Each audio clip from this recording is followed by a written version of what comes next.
Hello, everyone, and welcome back to Psychology Eats. So what's eating you? Hello, everyone, and welcome back to the channel. If this is your first time visiting my channel, hello. I hope this message finds you in great mental health.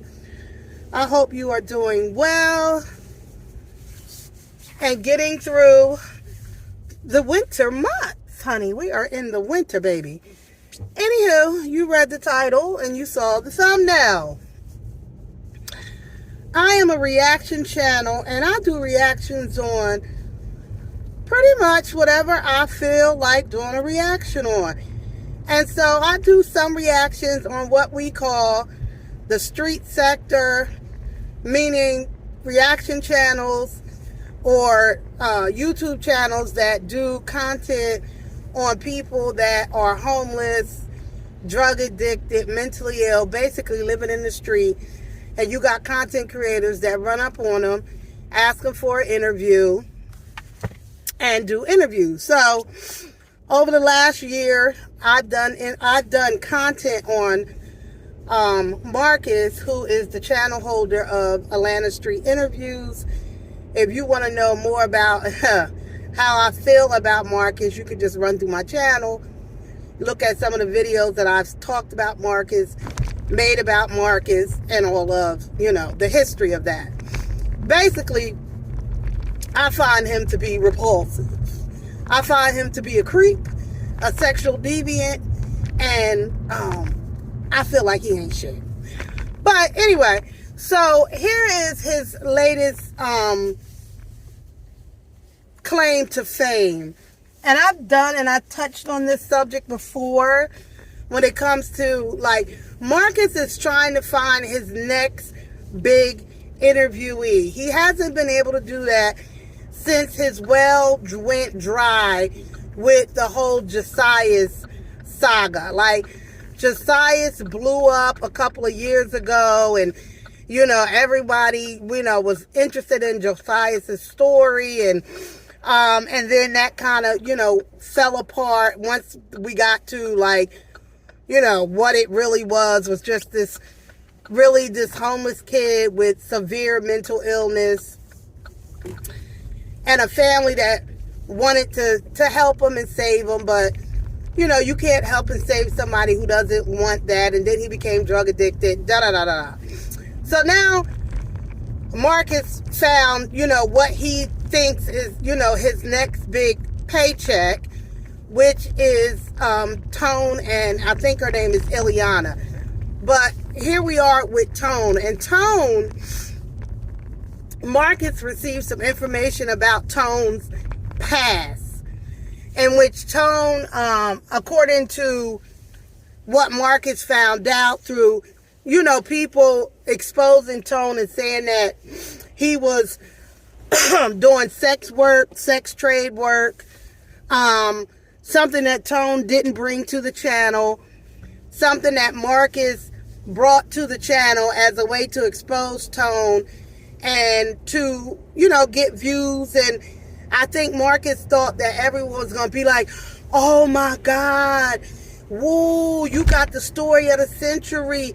Go Mucus, go Mucus. But that's not what he got. And the people in the chats and the people in his comments went berserk. They were like, you are a clown, Mucus. Like, you're dead ass wrong for exposing this kid in the way that you're doing. Like, it's not funny. It's not what your channel is supposed to be about. This kid could literally off himself based on you exposing him. And you would have to go and watch the video. Like, Mucus is like, just tell us. Is it you? And so this kid, Tone, it's like, at first he's denying that it was him, doing the sex work. It was him, not, in drag, because he was dressed in drag, whatever. So then Tone goes on to say, well, I have mental illness, and I have multiple personality disorder. Now listen. Now this is where I come in. This is where I come in.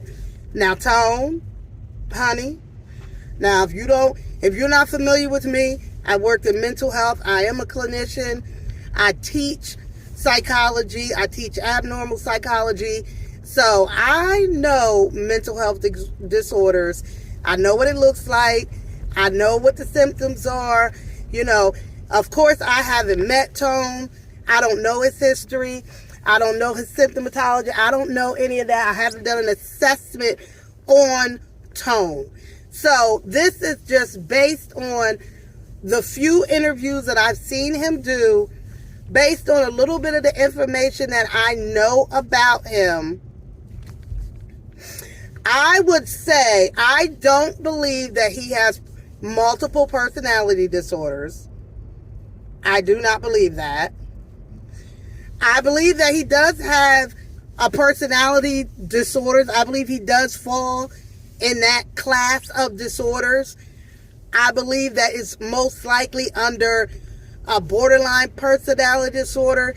He may even have schizoaffective disorder, maybe bipolar disorder. It could fluctuate and change as he has grown and matured, and it can look different depending on, who saw him, what mental health facility he was in, was he on drugs at the time of an evaluation. Him having multiple personality disorders, which is very rare, I don't see that. I from what I can tell and the way he's kind of been functioning, I don't see that. I don't believe that's his diagnosis. To me, in my opinion, Tone has more of a borderline personality disorder, where he definitely, there's a lot going on. I think that as Marcus, as usual, is looking for the story and looking to expose someone. And Marcus, because I've already said that, I've said that to Marcus multiple times, because Marcus, I call him Mucus, is a sexual deviant, in my opinion. He really is interested in hearing the details of the sexual acts that Tone was involved with. Tone says that, when he was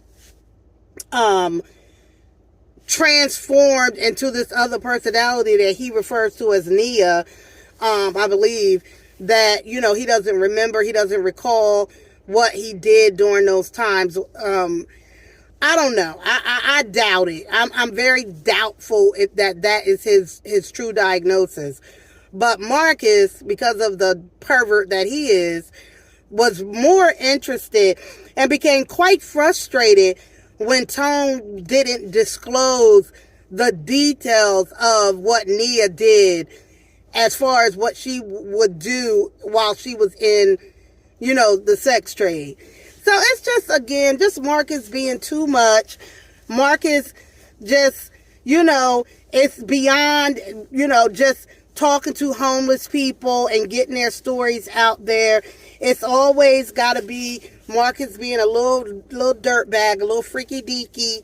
Whenever he gets a little, freak, his freak meter goes up. When Marcus' freak meter goes up, then his pee-pee goes up. He heard, you said what? Like his pee-pee, like, woo! Like he gets so excited, Marcus Mucus. So, comment down below. Are you still watching Atlanta Street Interviews? If you're new to my channel, you can find my other videos that I've done on Marcus Child.